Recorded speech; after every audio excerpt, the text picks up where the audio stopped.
Shalom Bapak Ibu Saudara yang saya hormati dan kami banggakan bersama-sama bahwa hari ini dalam rangka visi Yahukimo Cerdas, kami sudah melakukan satu rapat gabungan antara pemerintah, dalam hal ini Bupati, Wakil Bupati, dan Sekda, kemudian juga Dinas Pedagog sebagai pengelola dan juga sebagai yang melaksanakan tugas ini. Kemudian juga dengan mitra kami yaitu Yayasan Serafim dan Yayasan Japelin, kami sudah rapat. Yang pertama, kami sudah mengevaluasi baik kinerja baik buruk semua yang kami telah kerjakan dari tahun 2021 sampai dengan 2022, dan hasilnya sangat memuaskan, di mana sampai hari ini 99% guru-guru yang kami tempatkan ada di lokasi dan mereka sedang mengajar di 31 kecamatan dan mereka sedang melaksanakan tugas dengan baik. Dan dengan adanya ini kami sudah bisa memastikan bahwa anak-anak yang ada di daerah terpencil, di pedalaman yang terpencil, mendapatkan pendidikan yang layak, baik itu tulis, baca, dan hitung, sehingga ini memuaskan hati kami dalam rangka visi Yahukimo Cerdas. Dan kami sudah bicarakan juga untuk apa-apa yang kami akan kerjakan di tahun 2023 ini, dan tahun ini kami akan rekrut guru TK untuk seluruh kota DKI ini, akan kerjasama dengan PKK dan Bunda Laut untuk buka sehingga kota ini ada keseimbangan dengan daerah pedalaman. Kemudian juga kami akan rekrut beberapa guru program studi khusus, itu akan kami rekrut dan kami akan tempatkan.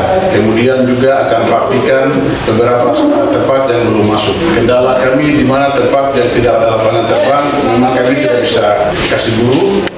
Tetapi dengan motivasi ini beberapa tempat seperti Hilipu dan beberapa ini mereka sudah buat lapangan terbang, walaupun itu hanya bisa didarati oleh pilotus porter. Nah, ini yang kami tadi sudah evaluasi, dan tahun depan, tahun ini, menurut saya tahun ini akan kami kerjakan beberapa hal yang ke depan. Kami juga sudah evaluasi tadi mengenai program pembangunan yang fisik yang kita sudah bangun, dan kami berterima kasih kepada pemerintah, terutama Kemendikbud, karena kami bisa dapat dana DAP untuk membangun, dan kualitas pembangunan sekolah dasar yang kami bangun di pedalaman ini tidak seperti biasanya. Ini sangat luar biasa, dan kami yakin 50 tahun ke depan sekolah akan baik. Jadi kita akan bangun lagi tahun ini sekitar 10 sekolah lagi, karena perpustakaan, rumah guru, ruang kelas, dan juga kantor semua satu paket. Toilet semua kita sudah bangun. Di Langda kita sudah bangun terbaik sekali, di Bomela sangat baik lagi, di Anggruk lebih baik lagi, di Nia, di Soba, di Holwon, di Gabeanggema, di Pasema, di Silimo, di Tokuni, dan juga di Endomen, Helariki, kemudian juga di Pronggoli, Panggema, Nalca, Pudama, Endomen, Kona, sekitar itu. Sehingga semua daerah ini kalau kita sudah punya sekolah, gedung sekolah, guru akan nyaman untuk tinggal, kemudian proses belajar mengajar akan berjalan dengan baik, dan guru akan sehat karena tidur baik baru bisa mengajar. Itu sudah kami evaluasi, bagian dari evaluasi juga. Kemudian bagaimana dengan makan minum, setiap bulan kami drop sembako untuk semua guru, sehingga guru-guru di sana tidak kelaparan. Ketika mereka dalam keadaan emergensi, kami juga sudah punya hubungan baik dengan MAF, kemudian juga AMA, Tariku, kemudian Doyo, untuk membawa mereka baik dalam keadaan sakit atau ada hal apapun yang terjadi. Dan kami juga akan korelasikan dengan mantri kontrak, sehingga di mana ada guru, di situ ada mantri kontrak lagi. Selain pelayanan publik, guru dengan mantri juga saling jaga. Kalau ada guru yang ada mantri yang tidak tahu bahasa Inggris, guru kita bisa mengajar mereka. Ada guru yang sakit, mantri yang bisa, jadi saling subsidi nanti pada waktu ada di lapangan. Baik, Shalom, selamat pagi untuk kita semua. Hari ini kami senang sekali berbicara tentang pendidikan di Yahukimo dan pendidikan khususnya sekolah dasar, yang tentunya di setiap distrik yang ada hampir 15 tahun sekolah itu tidak berjalan. Bukan karena tidak ada guru, sekolah dan guru ada, tetapi ya karena belum ada keterpanggilan sehingga mereka tidak menjalankan pendidikan di kampung dengan baik. Nah, sehingga dalam kepemimpinan kami, Bapak Bupati Didi Musyahuli dan kami sendiri sebagai Wakil Bupati, kami mempunyai program primadona yaitu Ya Hukum Cerdas yang selama ini hampir di 30 lebih distrik sedang jalan.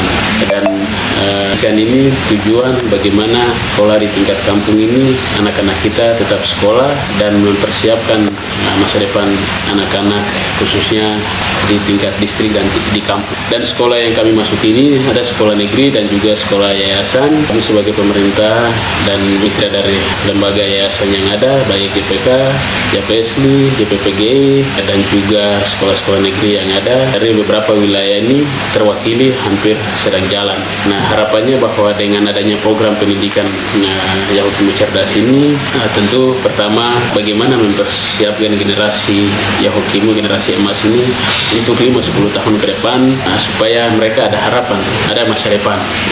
Yang kedua, karena tingkat kesulitan jangkauan dari distrik ke ibu kota ini serba pesawat, sehingga kalau sekolah tidak jalan di kampung, mereka tidak bisa cari alternatif untuk ke kota sekolah. Jadi mau tidak mau, suka tidak suka, pemerintah harus masuk dengan program Ya Hukum Cerdas ini supaya mereka mendapatkan pendidikan selayaknya teman-teman yang lain di bangsa ini, di negara ini, dan juga di Papua, terutama anak-anak sekolah yang tinggal bersekolah di kota. Jadi mereka di kampung pun mereka punya hak yang sama untuk mendapatkan pendidikan.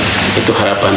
Lalu kami juga memberikan apresiasi kepada Bapak Kepala Dinas P yang tanpa mengenal lelah mereka bekerja misi besar ini mendukung kami, dan didukung oleh Yayasan Serafim dan juga Yayasan Japelin. Teman-teman ini mereka punya hati dan mengambil komitmen untuk mendukung program ini, sehingga kami melihat dalam 2 tahun terakhir ini pendidikan sedang jalan, dan anak-anak yang kami temu di lapangan ini mereka punya kemajuan yang luar biasa. Yang tadinya mereka tidak bisa membaca, tidak bisa menulis, tidak bisa menghitung, sekarang sudah luar biasa. Mereka ada di tingkatan itu, dan terbukti mereka bahkan bisa berbahasa Indonesia dengan sempurna seperti teman-teman lain yang di kota. Nah, ini satu kemajuan. Kami percaya bahwa sekolah ini akan berjalan 5-10 tahun ke depan, pasti akan menghasilkan anak-anak Ya Hukum. Di tahun ini sekitar 5.000 siswa atau murid yang sedang sekolah, maka di tahun yang akan datang dengan bertambahnya sekolah di beberapa tempat yang akan kami rencanakan masuk, pasti akan bertambah terus, dan ini akan menghasilkan IPM Ya Hukum 5-10 tahun ke depan akan kelihatan. Memang hari ini masyarakat tidak melihat hasilnya, tetapi beriring berjalannya waktu pasti hasilnya itu akan dilihat oleh masyarakat di Ya Hukum maupun juga di Papua. Dengan demikian kami minta supaya semua elemen harus dukung program ini. Program ini bukan milik bupati dan wakil bupati, tetapi milik kita bersama. Baik itu pimpinan gereja setempat, pemerintah, baik di tingkat distrik, di tingkat kampung, kemudian LSM, siapapun mendukung program ini, karena ini untuk masa depan Ya Hukum. Inti bagaimana kita memperdayakan anak-anak ini menjadi orang yang berguna di masa yang akan datang. Hal yang terakhir juga kami sampaikan terima kasih kepada guru-guru yang hari ini mereka mengambil komitmen, sekalipun mereka bukan lahirnya di tempat yang terpencil, yang terisolir. Mereka ini lahir di daerah yang sudah maju. Mereka maju mereka lahir dalam masa modern ini, dan mereka sebenarnya sudah maju, tetapi mereka punya hati. Itu yang kami sangat apresiasi dan salut.